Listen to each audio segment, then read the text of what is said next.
VS9 media ప్రేక్షకులకు హనుమాన్ జయంతి శుభాకాంక్షలు.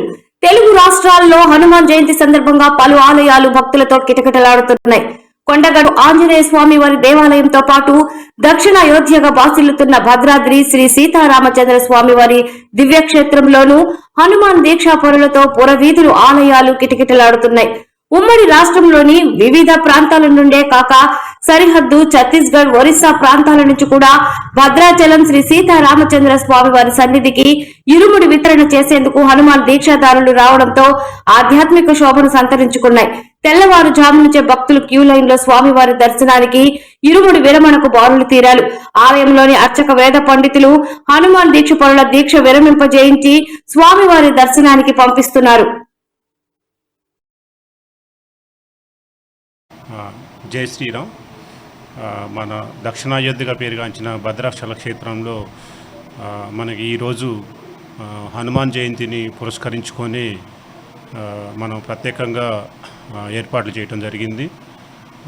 ముఖ్యంగా మరి హనుమాన్ దీక్ష తీసుకొని మరి ఇక్కడ దీక్ష విరమించటం, మరి మనకి వరంగల్, కరీంనగర్, కొండగట్టు వివిధ ప్రాంతాల నుంచి భక్తుల రాక అధికంగా ఉండటం, వీళ్ళందరినీ కూడా దృష్టిలో పెట్టుకొని మనం దేవస్థానం వారు ప్రత్యేకంగా మనకు ఉన్నటువంటి లడ్డు కౌంటర్లు కాకుండా అదనంగా మనం ఒక 8 కౌంటర్స్ ప్రత్యేకంగా ఏర్పాటు చేసి భక్తులందరూ ఎటువంటి ఇబ్బంది పడకుండా ఏర్పాటు చేయటం జరిగింది.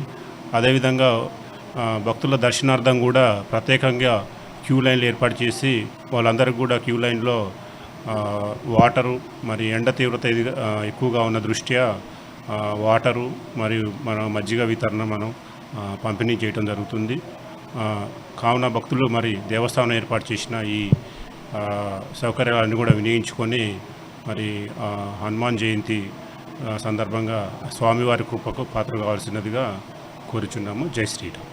అదేవిధంగా మన ఈ వేసవి సెలవుల దృష్ట్యా మరి ఇప్పుడు భక్తుల రాక కూడా మనకి అధికంగా ఉన్న వాళ్ళందరినీ కూడా మనం దృష్టిలో పెట్టుకొని వాళ్ళకి దర్శనాలకు ఎటువంటి ఇబ్బంది లేకుండా కూడా మనం ఇక్కడ ప్రత్యేకంగా ఏర్పాటు చేసి వచ్చిన వాళ్ళకి వచ్చిన విధంగా తొందరగా దర్శనం అయ్యే విధంగా మనం ప్రత్యేకంగా ఏర్పాటు చేయడం జరిగింది.